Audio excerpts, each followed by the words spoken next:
marka hore Ilaahay subxaanahu wa ta'aala waxaan u mahadcelinaynaa nagu siiyay madashan qiimaha badan waxaan salaamayaa wasiirka wasaaradda dhalinyarada iyo ciyaaraha wasiirka xigeenka wasaaradda dhalinyarada iyo ciyaaraha wasiirka xanaanada xoolaha duqa magaalada Jowhar xildhibaanada kala qiimaha badan leh dhalinyarada gabdhaha iyo wiilasha oo iyagana qiimaha badan assalaamu calaykum waraxmatullaahi wabarakaatuh salaam kadib maanta waa maalin aad iyo aad nooga weyn haddaan nahay dhalinyarada Soomaaliyeed gaar ahaan dhalinyarada Hirshabeelle marka hore waxaan leeyahay hambalyo dhammaan dhalinyarada Soomaaliyeed maanta waa maalin caalami ah lama soo koobi karo muhiimadda ay leedahay waxaan ognahay dhalinyarada Soomaaliyeed markii laga soo tago dhalinyarada adduunka dhalinyarada Soomaaliyeed in dhibaatadii hore loo jirtay inaysan maanta jirin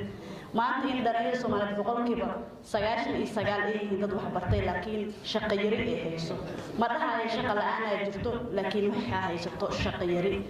wasiirka wasaaradda dhalinyarada iyo ciyaaraha Hirshabeelle iyo wasiirka xigeenka waa dad dhalinyaro ah maanta waxaad dareemaysaa shaashada in reereyn iyo wasiirada cusub dad fiican inay ka soo muuqdeen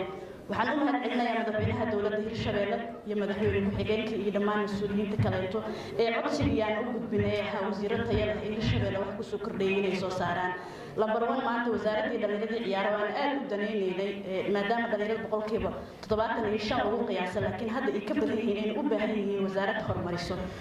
anigoo ka faa'iideysanaya fursadan wasiirka dhalinyarada iyo wasiir ku-xigeenka iyo maxay kala agaasimaha waxaad ka warqabtaan waxa dadka badan ee shaqeeya boqolkiiba 70 dhalinyaro waaye maadaama boqolkiiba 70 dhalinyaro ay yihiin waxaan ka codsanayaa wasaaradda dhalinyarada iyo ciyaaraha wasaaradaha ka jira Hirshabeelle oo dhan waxay leedahay dhammaan waxa ka shaqeeya dhalinyaro saas daraadeed dhalinyarada wasaaradda shaqada iyo shaqaalaha kale waxay leedahay baawo waxa soo galaya dhalinyaro wasaarad kasta ee Hirshabeelle ku abtirsan xuquuqda dhalinyarada ay ku leedahay inaad ka soo dhisaan oo ah in dhalinyarada shaqo abuur loo sameeyo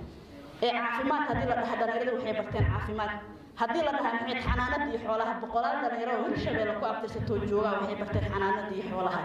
saas daraadeed wasaaradda dhalinyarada iyo ciyaaraha in priority la siiyo dhalinyarada